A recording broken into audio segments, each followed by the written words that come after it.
Beta blockers हमारे पास जो है ट्रीटमेंट ऑप्शन है फॉर हाइपरटेंसिव पेशेंट जो कि हार्ट डिजीज़ के साथ है। कौन कौन से हार्ट डिजीज़ के साथ है?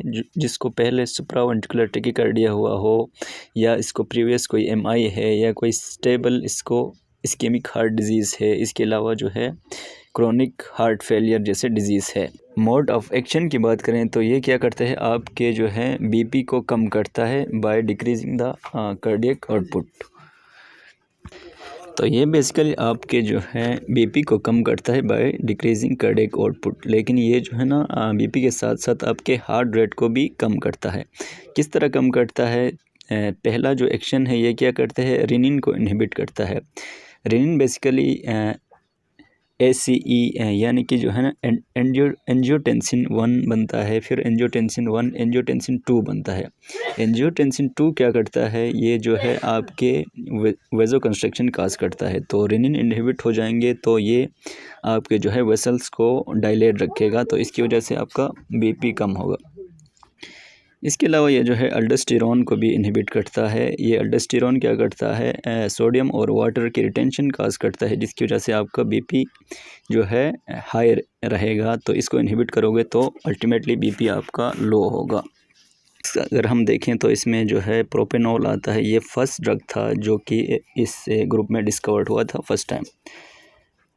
प्रोपेनॉल बेसिकली जो है नॉन सेलेक्टिव बीटा ब्लॉकर्स इसको हम बोलते हैं, जो कि आपके जो है ब्रोंको कंस्ट्रिक्शन भी काज करता है। तो इस वजह से प्रोपेनॉल को हम अस्थमा के पेशेंट में नहीं दे सकते। इसके अलावा जो है दूसरे होते हैं सिलेक्टिव बीटा 1 ब्लॉकर्स, जो कि क्या करते हैं, सिर्फ जो है आपके ब्लड प्रेशर और हार्ट रेट को डिक्रीज़ करते हैं।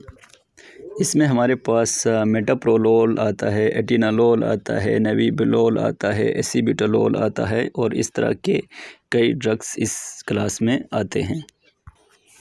अगर हम इसकी कंसिड्रेशन की बात करें, यानी कि किन पेशेंट में ये दे सकते हैं और किन में नहीं दे सकते हैं, तो बीटा 1 ब्लॉकर जो है अस्थमा के पेशेंट में जो है हम कॉशियसली यूज़ करते हैं, जो सिलेक्टिव बीटा 1 ब्लॉकर होता है। जबकि जो नॉन सिलेक्टिव बीटा ब्लॉकर होते हैं वो हम बिल्कुल भी नहीं देंगे अस्थमा के पेशेंट में। इसके अलावा जो है सेकंड और थर्ड डिग्री हार्ट ब्लॉक और जो है पेरिफेरल वास्कुलर डिजीज़ में हम बीटा ब्लॉकर्स नहीं देंगे। इसके अलावा डायबिटीज़ हो अगर किसी पर्सन को तो भी नहीं देंगे, अगर उसकी स्ट्रोक की हिस्ट्री है तो भी नहीं देंगे। इसके अलावा जो है आपके क्रोनिक किडनी डिजीज़ है तो भी हम उसमें बीटा ब्लॉकर्स नहीं देंगे। लास्ट में अगर हम इसकी जो है एडवर्स रिएक्शन की बात करें तो ये जो है हाइपोटेंशन काज करता है। इसके अलावा ये जो है ब्रेडिकार्डिया काज करता है, और ये जो है लिबिडो और इरेक्टाइल डिसफंक्शन करता है, यानी कि आपको एजुकेशन में प्रॉब्लम हो सकता है। इसके अलावा ये जो है आपके ट्राइग्लिसराइड लेवल को बढ़ाता है, और जो है HDL यानी कि जो हाई डेंसिटी लिपोप्रोटीन है उसको कम करता है। इसके अलावा जो है अब्रप्ट स्टॉप, यानी कि एकदम अगर आप इस मेडिसिन को रोक दोगे तो ये आपको जो है हाइपरटेंसिव क्राइसिस में डाल सकता है, एंजाइना आपको काज कर सकता है।